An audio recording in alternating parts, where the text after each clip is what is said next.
بسم اللہ الرحمن الرحیم۔ عزیز طلباء، آج ہم شاہ عبداللطیف بھٹائی کی نظم پیام لطیف پڑھنے جا رہے ہیں۔ تو سب سے پہلا شعر میں آپ کے گوش گزار کر رہا ہوں اور اس کے معنی ساتھ بتاؤں گا، اور پھر اس کی تشریح اور پھر اس کے ساتھ ہی حوالہ جاتی اشعار بھی آپ کو بتاؤں گا۔ تو سب سے پہلا شعر دیکھیے۔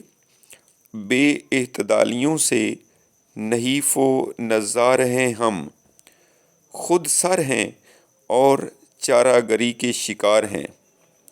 بے اعتدالیوں سے نحیف و نزار ہیں، خود سر ہیں اور چارہ گری کے شکار ہیں۔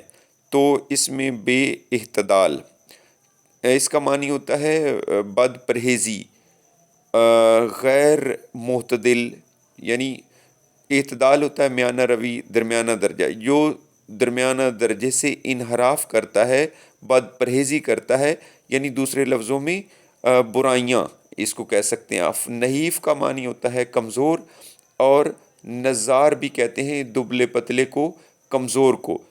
تو نحیف و نزار دونوں کا معنی ہو گیا بہت زیادہ کمزور، دبلا پتلا کمزور۔ اور خود سر کہتے ہیں خود پسند، یعنی جو بندہ صرف اپنے آپ کو ہی پسند کرتا ہے، سرکش ہوتا ہے، ضدی ہوتا ہے، یا باغی کہہ لیں کہ باغی ہوتا ہے، مغرور ہوتا ہے۔ تو اسی طرح چارہ گری ہوتا ہے چارہ ساز، یعنی مشکل آسان کردہ۔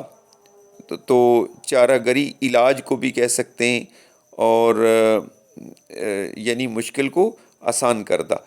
تو تھوڑا سا شاہ عبداللطیف بھٹائی کے بارے میں سن لیں کہ شاہ عبداللطیف بھٹائی برصغیر کے عظیم صوفی شاعر تھے۔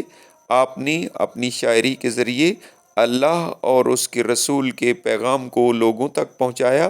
شاہ صاحب امن و محبت اور انسان دوستی کے سفیر تھے۔ آپ نے اپنی شاعری کے ذریعے رواداری اور انسان دوستی کا سبق دیا۔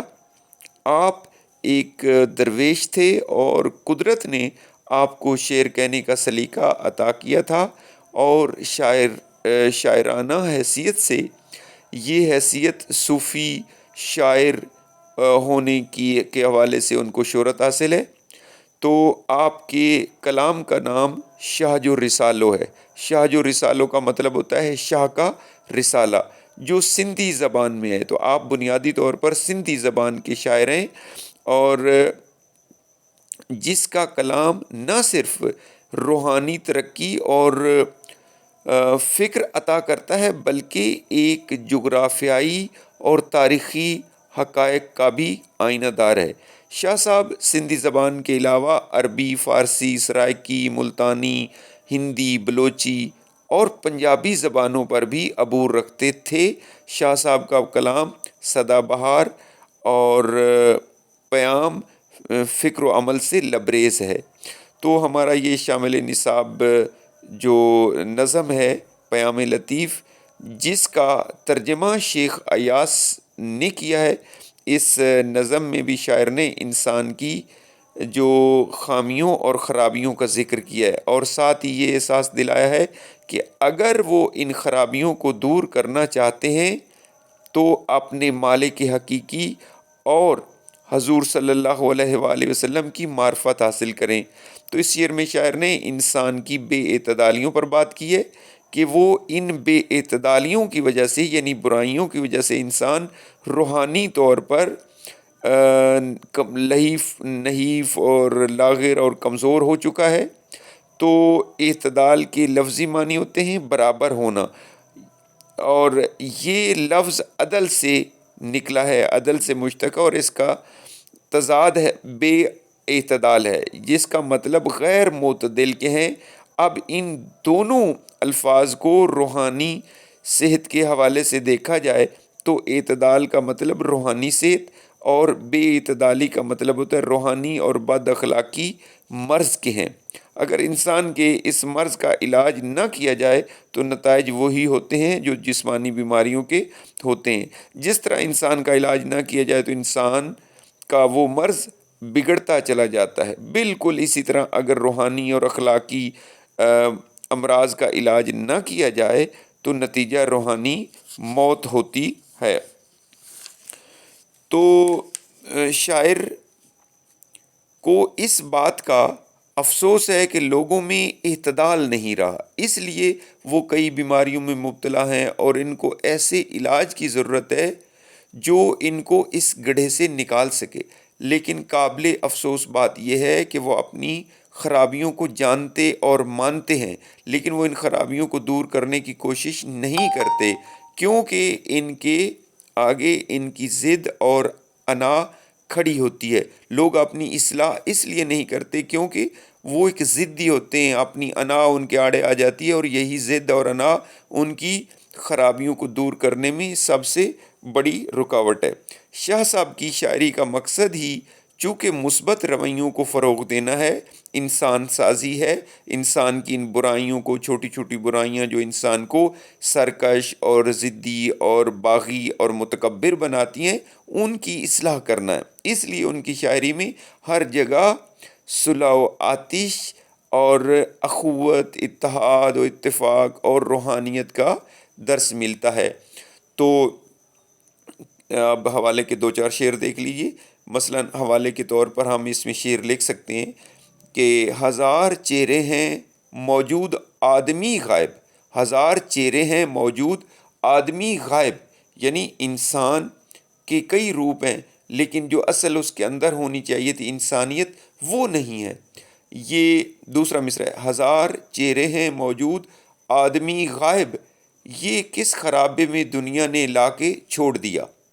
دوسرا مصرع، یہ کس خرابے میں دنیا نے لا کے چھوڑ دیا۔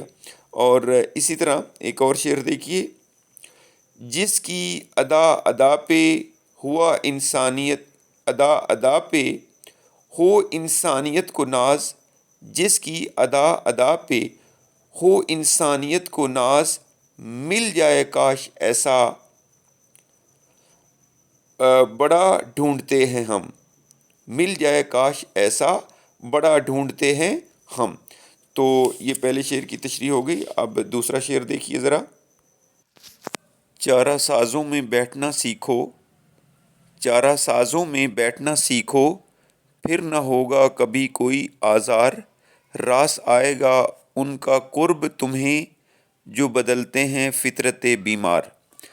تو الفاظ معنی پہلے دیکھیے، چارہ ساز کہتے ہیں علاج کرنے والے کو، معالج کو، ڈاکٹر کو، آزار کہتے ہیں تکلیف کو، راس آئے گا یعنی سازگار ہوگا، تمہارے لیے مفید ثابت ہوگا، فائدہ مند ثابت ہوگا، فطرت عادت۔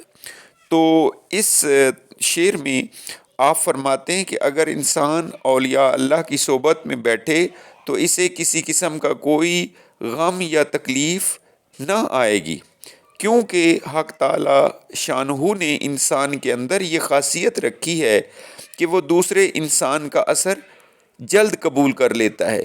جب آپ کسی بھی شخص کے پاس آنا جانا اور اٹھنا بیٹھنا شروع کریں گے تو اس کے خیالات، نظریات، سیرت و کردار، اخلاق و اطوار، طریقہ گفتار سے متاثر ہوتے چلے جائیں گے، اور کچھ ہی عرصے میں آپ کی شخصیت اس کی شخصیت میں بہت حد تک ڈھل جائے گی۔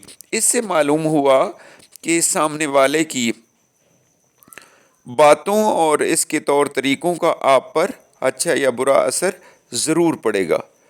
قرآن کریم اور احادیث نبویہ میں انسان کی اس نفسیاتی کیفیت کو مد نظر رکھ کر جا بجا نیک لوگوں کی صحبت اور ان کی ہم نشینی پر زور دیا گیا ہے کہ نیک لوگوں کے پاس بیٹھیں، ان کی صحبت اختیار کریں، کہ اللہ تعالیٰ کے نیک بندوں سے میل جول اور ان سے تعلق اختیار کرنا انسان کی زندگی میں مثبت تبدیلی اور بڑا جو ہے وہ اثر لے کر آتا ہے۔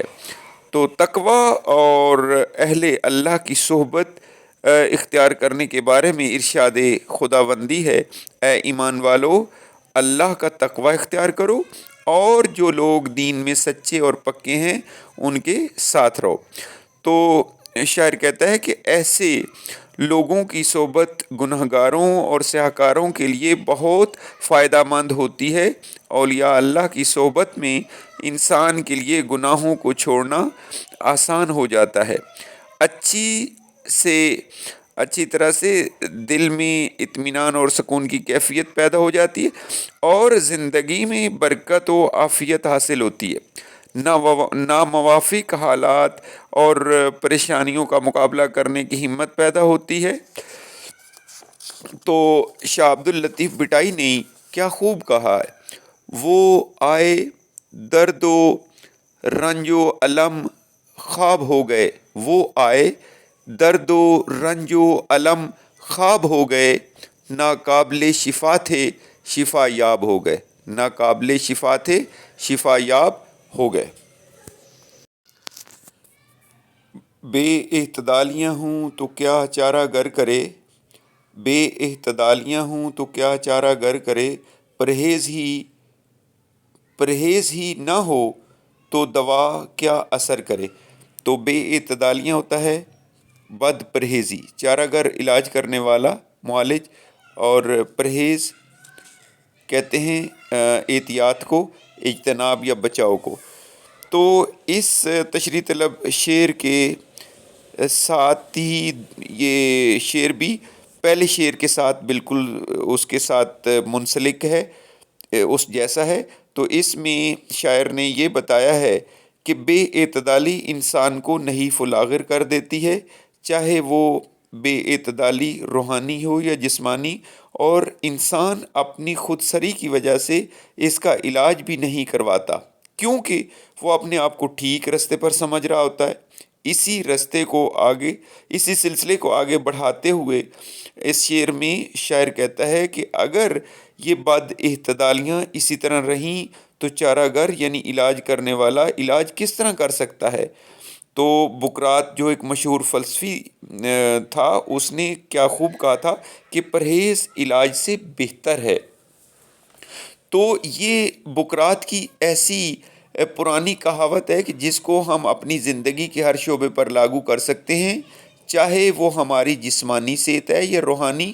تو ہمارا روزمرہ کا یہ مشاہدہ ہے کہ ہم بہت سی ایسی جسمانی اور ذہنی بیماریوں کا شکار ہو جاتے ہیں کہ اگر وقت سے پہلے ان کا سدباب نہ کیا جائے، ان کے لیے پرہیز کر لی جائے، تو وہ بیماری ہمارے سے دور رہتی ہے۔ اور اگر انسان اپنی زندگی میں خود ہی ایسے پرہیز لازم کرے تو بیمار ہونے کی صورت میں کسی ڈاکٹر کے پاس نہیں جانا پڑتا۔